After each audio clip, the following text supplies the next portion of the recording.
আসসালামু আলাইকুম, welcome to Parvin রান্নাঘর। আজকে আমি তৈরি করে দেখাবো সুজির স্ন্যাক্স রেসিপি।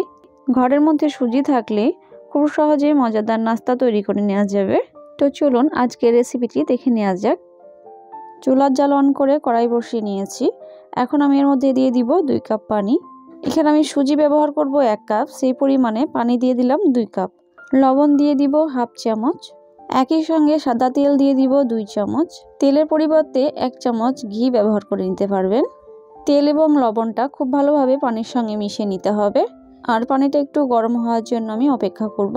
পানিটা ফুটতে শুরু করেছে, এই সময় আমি দিয়ে দিব 1 কাপ সুজি। সুজিটা দেওয়ার সঙ্গে সঙ্গে অনবরত নাড়াচাড়া করে ভালোভাবে একটা ডো তৈরি করে নিতে হবে।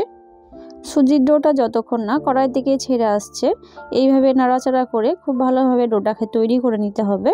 সুজির ডোটা দেখলে বুঝতে পারবেন অনেকটা ঝরঝরে এবং কড়াই থেকে ছাড়তে শুরু করেছে। এই সময় কিন্তু আমি চুলার জালটা অফ করে নামিয়ে নিব।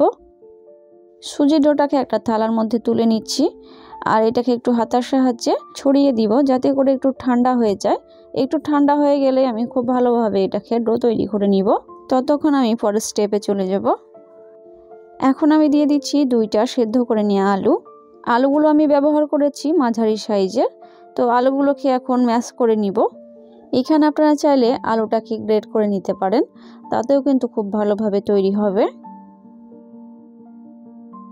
আলুগুলো ম্যাশ করে নেওয়া হয়েছে। এখন আমি মশলাগুলো এর মধ্যে দিয়ে দিব। লবণ দিচ্ছি হাফ চামচ, 1 চামচ লাল মরিচের গুঁড়ো, হাফ চামচ হলুদ গুঁড়ো, আদার পাউডার হাফ চামচ, জিরে গুঁড়ো হাফ চামচ, চাট মশলা 1 চামচ, হাফ চামচ ম্যাগি মশলা, চিলি ফ্লেক্স হাফ চামচ, গ্রেট করে নিয়ে 1 কাপ গাজর। এরপর আমি দিয়ে দিব একটা শসা কুচি, ধনেপাতা কুচি পরিমাণ মতো। এরপর দিয়ে দিব কাঁচা মটরশুঁটি অল্প পরিমাণে। এখানে চাইলে কিন্তু আরও বেশি ব্যবহার করতে পারেন। 1/4 টিস্পুন গোলমরিচ গুঁড়ো দিয়ে ভালোভাবে মিক্স করে নিব। এখানে গাজর কুচিটা অবশ্যই গ্রেট করে দিতে হবে, একদমই মোটা দেওয়া যাবে না, মোটা দিলে কিন্তু ভালো লাগবে না খেতে। এখন আমার আলুর পুরটা রেডি হয়ে গেছে। এরপর আমি সুজির ডোটা রেডি করে নিব। তো সুজির ডোটা আমি রেডি করে নিয়েছি। সুজির ডোটাকে আমি 5 মিনিট ভালো করে মালিশ দিয়ে নিয়েছি আর এটা এখন অনেকটাই সফট হয়ে গেছে। এখন সুজি থেকে অল্প একটু করে নিয়ে ছোট ছোট একটা ডো তৈরি করে নিচ্ছি যাতে করে সাইজগুলো একরকম হয়। সুজির ডোগুলো আমি গোল গোল করে তৈরি করে নিয়েছি।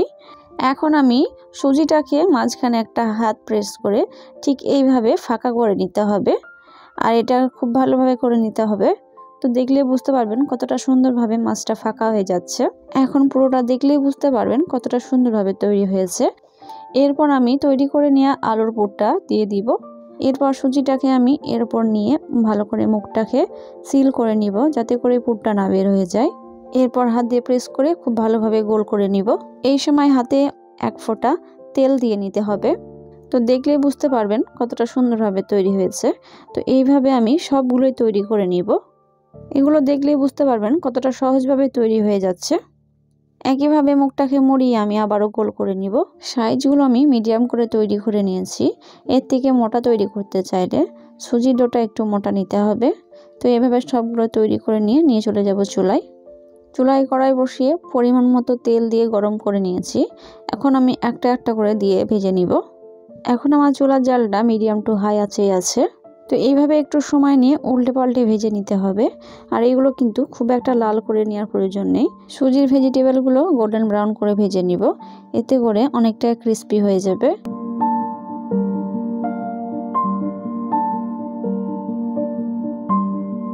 ভেজিটেবলগুলো ভাজা প্রায় হয়ে গেছে আর কালার আসতে শুরু করেছে। দেখে বুঝতে পারবেন কতটা সুন্দরভাবে ভাজা হয়েছে। এর থেকে বেশি আর ভাজবো না, তুলে নিব। এখন ভেজিটেবলগুলো খাওয়ার জন্য রেডি। আজকের রেসিপিটি আপনাদের কেমন লেগেছে অবশ্যই কিন্তু জানাতে ভুলবেন না। সুজির ভেজিটেবলগুলো একটা ভেঙে দেখিয়ে দিচ্ছি কতটা ক্রিস্পি হয়েছে উপর থেকে আর ভিতরটা কতটা ফাঁপালো। এটা দেখার পর অবশ্যই বুঝতে পারবেন কতটা ভিতরটা ফুলে ফাঁপালো হয়েছে। সুজির ভেজিটেবলগুলো এতটাই ক্রিস্পি যা না খেলে বোঝাই যায় না। সুজির ভেজিটেবল ভালো লেগে থাকলে অবশ্যই চ্যানেলটিকে সাবস্ক্রাইব করে পাশে থাকা বেল আইকনটি প্রেস করতে ভুলবেন না। আজকের মতো এখানেই বিদায় নিচ্ছি। আল্লাহ হাফিজ।